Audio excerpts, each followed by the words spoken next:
मुंबई की एक theme park की बात है। ये थीम पार्क अभी नया बना है। इसके ओपनिंग को अभी सिर्फ 1 महीना ही हुआ है, इसलिए इस थीम पार्क में ज्यादा लोग नहीं आते। सिर्फ संडे को यहाँ थोड़ी सी चहल पहल होती है। आज संडे है। इस थीम पार्क में 4 यंगस्टर्स कार लेकर आते हैं। वो अपनी कार पार्किंग में कार पार्क करके एंट्री पास लेकर थीम पार्क में जाते हैं। उन यंगस्टर्स की गैंग में 2 लड़कियां हैं और 2 लड़के होते हैं। उसमें से राहुल नाम का एक लड़का मुंह बिगाड़ कर बोलता है, यार मैंने तो पहले ही कहा था, ये एकदम 3rd क्लास और बोरिंग थीम पार्क है। यहाँ आने से तो अच्छा होता कि हम कोई मूवी देखने ही चले जाते। आरुष नाम का लड़का उसके कंधे पर हाथ रखकर बोलता है, ठीक है ना भाई, अब आ ही गए तो थोड़ा बहुत घूम फिर लेते हैं, थोड़ी सी सेल्फी वेल्फी लेते हैं, फिर चले जाएंगे। हाँ भाई आरुष, तू तो यही कहेगा ना। यहाँ आने का प्लान तेरी गर्लफ्रेंड प्रिया ने जो बनाया था। ऐसा राहुल कहता है। प्रिया आगे आकर बोलती है, ठीक है ना, इतना भी बुरा नहीं है ये पार्क, थोड़ी देर रुककर चले जाएंगे। अब ये लोग पार्क में पूरे दिन घूमते हैं और आखिर में शाम को एक हॉन्टेड हाउस के पास जाते हैं। हॉन्टेड हाउस के पास एक वॉचमैन बैठा होता है। वॉचमैन बोला, चलो कोई तो इधर आया, बाकी सब तो अपने बाल बच्चों के साथ आते हैं और तो कोई इधर आता ही नहीं है। खैर, स्वागत है आपका इस हॉन्टेड हाउस में। इसके बाद सब हॉन्टेड हाउस के अंदर चले जाते हैं। प्रिया बोली, मुझे बहुत डर लग रहा है आरुष। वो आरुष की ओर देखती है तो वहां आरुष नहीं होता, बल्कि उसके ही ग्रुप का एक लड़का होता है। प्रिया और डर जाती है और आरुष को आवाज लगाने लगती है, आरुष, आरुष कहाँ हो तुम? मैं यही हूँ प्रिया, तुम्हारे पीछे। पीछे नहीं, मेरे साथ रहो। आरुष हंसता हुआ बोलता है, ठीक है बाबा। इसके बाद सब अंदर जाते हैं।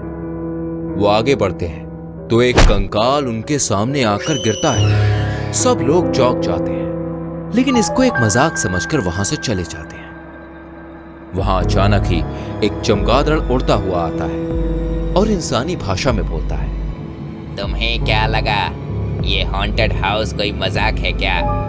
ये जिस जगह पे बना है, पहले वहां पर एक कब्रिस्तान था। ये एक सचमुच का हॉन्टेड हाउस है। अब तुम में से कोई नहीं बच सकता। ये कहकर वो हंसता हंसता वहां से चला जाता है। फिर अचानक ही एक गंदी सी शक्ल वाला एक शैतान उनकी ओर आता है और जोर जोर से हंसकर बोलता है, वाह इंसान, इंसानी खून पीने में मुझे बहुत मजा आता है।